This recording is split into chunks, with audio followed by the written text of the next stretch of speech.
Hi, hello. Welcome back to my channel. My name is Imogen. My pronouns are they, them, and I'm Imogen Xstitch, both here and on Instagram. We're going to try to make this quick today because I have to turn off the air conditioning in order to film, and it is almost 100 degrees here in Portland, Oregon, suddenly. Last weekend it was raining in 60s, and then solstice hit, and I guess the world was like, oh yeah, I'm late for the meeting, and decided that it's summer now. So so I noticed that my energy completely changes when I switch over to pulling our tarot card. Um, so it seems that I am more comfortable reading tarot cards than talking about my stitching, which is something for me to unpack privately. But I'm going to do the tarot pull now instead of at the end. There are chapter links and whatnot below if you're not here for that. For fast forward, like you have agency here.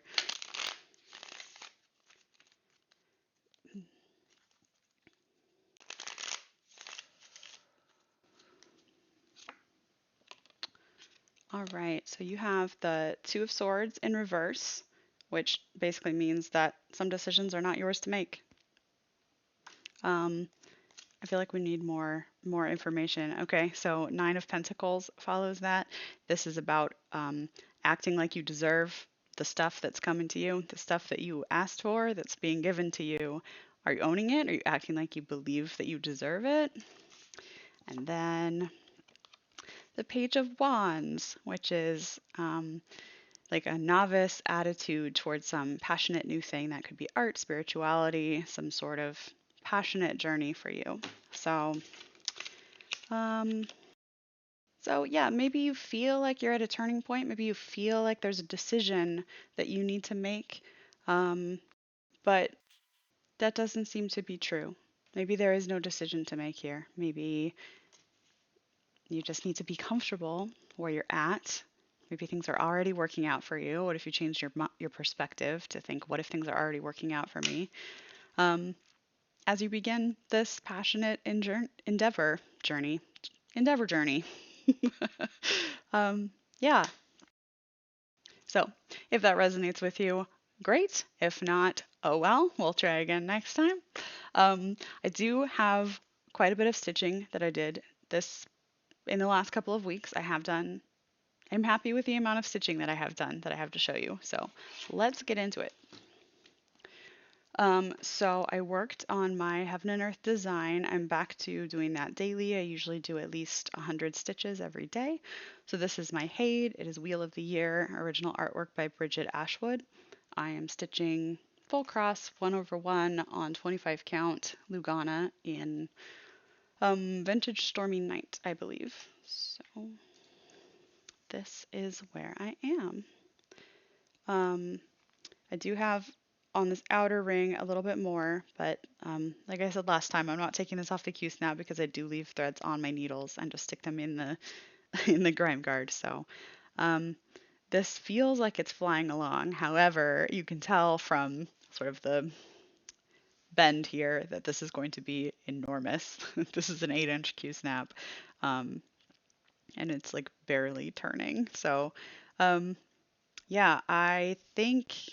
Oh, and I should also say I bought the full chart, not the background removed chart.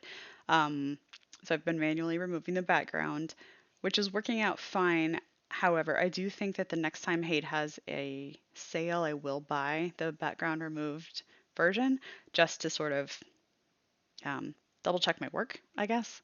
There are a couple spots where I'm, uncertain, and so having something to reference would be nice, but I'm super happy with this. I love how it just sort of gracefully is turning into green down here, the spoke.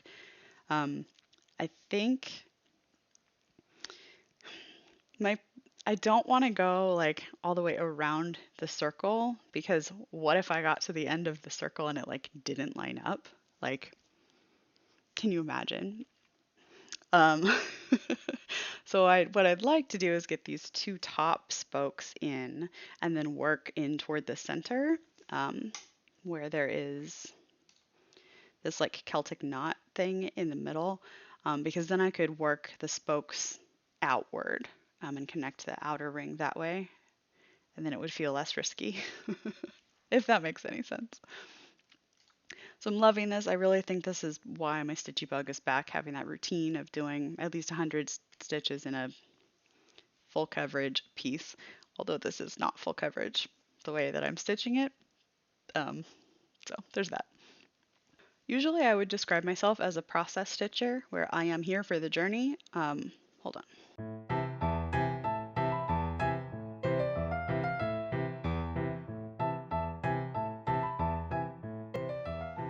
However, sometimes I get just, I don't know, enchanted by a project, fascinated by it, and I can't stop working on it until it's finished. And that's where I'm at right now with Modern Folk Embroidery's PrideSAL, the Move Forward in Love, which I am stitching over 1 on 25 count black lugana.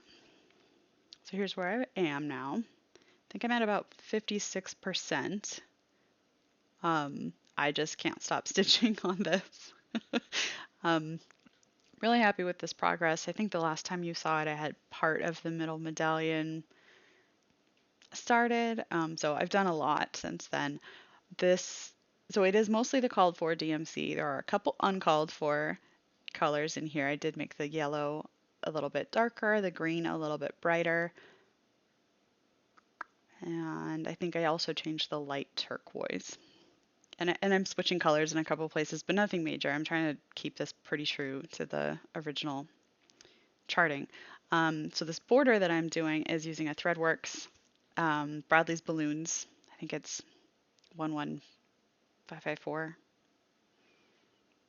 Yeah, I don't remember the number. But how perfectly does that coordinate with my thread? I can't.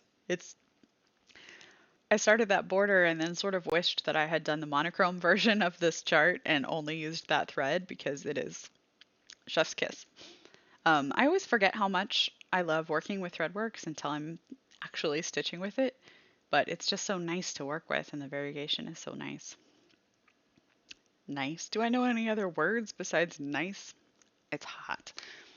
Next, I have asked you Thrice Now by Sassy Stitch Boutique on Etsy. This one, I thought that I was going to have a finish today, but I did not. I did still get some good progress on it, but like I said last time, I sort of work on this during like meetings. And so I guess I just didn't have as many meetings this time, but this is where I am. I kind of wish that I had done the words first instead of his eyes, because now he's watching me stitch all of the words, and it's so a lot of judgment coming my way from Dan Levy's eyes here.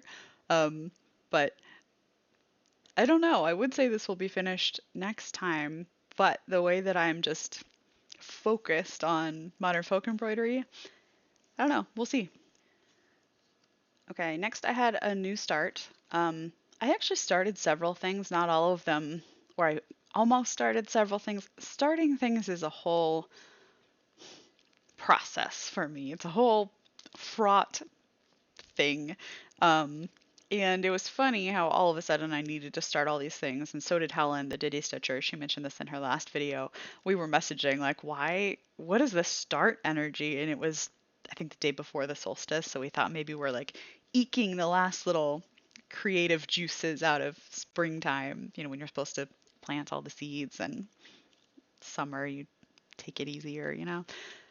Anyway, so this is gonna seem weird, but this chart by the Sweetheart Tree, there's a model of this stitched at the shop in acorns, and every time I walk under it, I don't know, I'm so drawn to this chart. And then the physical chart itself like kept coming in my path. So anyway, I finally bought it. Obviously I'm stitching it in different colors if you've been here before. So I still can't stop thinking about this Dinky Dyes thread that I used in Michelle Bendy's Take Up Space for my last video. This Dinky Dyes, it's called Mingenew, and it's just this like hot pink fuchsia. That's pretty true. It's so bright. It's so pink. But I love it. So I started this on a wonderful dark fabric dyed for me by my friend Rob, Zav Stitches. Um, it's lovely and super dark with just a little bit of modeling sort of blue. And so I got this little baby start. Where's this thread? This little baby start. Um, I had this whole top done, but I skipped a row. It was one row too short, which made the whole chart like 10 stitches too narrow, so I couldn't fudge it. So I had to frog all of that. And then I have not yet picked back up, but I will. So that was a new start. Sorry, the Sweetheart Tree, this one is called Parisian Persuasion, Teenie Tweenie number 205. My next new start, I don't have a picture of the model for you, so I will have to insert it. This is Barbara Anna's Cosmic Dreams, and I am stitching this, again, 1/1 on 25 count Lugana. You've noticed a theme here. It is my happy place, 1/1 on 25 count Lugana. So I have done, sorry, there's a thread hanging in the front, gonna have to deal. So I have done most of her hair, which these colors, these are all called for. It's just, it's amazing. Barbara Anna is so good. So I will be doing a skin conversion to make her skin darker. It is a little bit challenging just because of the way, oh, I don't have it stitched yet. Just because of the way that the colors in the hair work. So because she's got, I wish I'd prepped and had a picture of the model. Because the dark side of her face is bordered by a dark part of the hair, I just have to be careful to not go too dark with that. And then the same thing on the light side of her face, it's bordered by that lighter orangey red. And so it's just a little bit tricky to make sure that she reads as a dark-skinned person, but there's also still differentiation between her face and her hair. So that's what I'm working on. This is also a vintage Stormy Night fabric. This is actually on the other side of my Dreaming Girl, like literally on the other side of the fabric. So this is my Dreaming Girl, if you haven't seen this before. I think that maybe on Instagram it wasn't clear how small she is, because this is over 1 on 25 count. She's reading a little bit orange on the camera. She does not look orange in person. I do have a frame for her because I think it's a standard, she will fit in a standard size frame because she's stitched on 25 count. It might be a 5x7 frame. But I should really FFO her and maybe do a special little highlight segment on her because obviously I converted like the entire chart and each piece, I put a lot of thought into each piece, so maybe that would be a fun segment. Words, it's hot. Okay, one more whip. I did work on It's Just a Phase by the Primitive Hair. Oh, this one. Again, I have thread just hanging off the front. Apparently this is my MO this week. So here's where I am. I did a bunch of fill-in on this cat. I think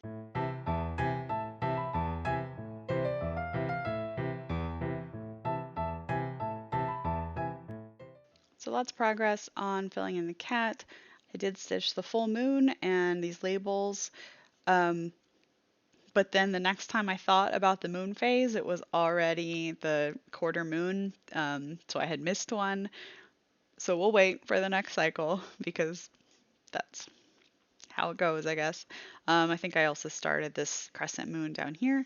And I guess just a note, if you are doing this chart, that this first part, these are waxing moons, and the later parts are waning. So So last time I announced a giveaway of this chart, Elegant Lace by Works by ABC, because I finished it.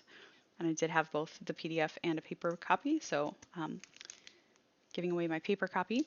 So I asked you to say the word rose, and I used the random comment picker to pick a winner, and the winner was Amy Jordan, which I love because I really loved this comment. So Amy said, "This was such a great video. I loved your uncalled for colors and take up space," which, well, thank you, Amy. And then they say, "I have a rose that rambles across our shed roof in some kind of joyful chaos, all spiky and beautiful and uncontained. We have two other roses in pots that are more well behaved, but it's the rambler that brings me the most joy." And I love that. So Amy, my email address will be in the description box. Send me an email with your address and I will get you that chart. Um, I think that's all. Not a lot of extraneous information on this one. I'm sorry, I'm hot. Maybe in a couple weeks I will have more. Not, I mean, there was a lot of stitching progress that I'm happy with. So there's that. My camera can't even focus anymore. So thank you so much for being here. I really appreciate you all. Bye.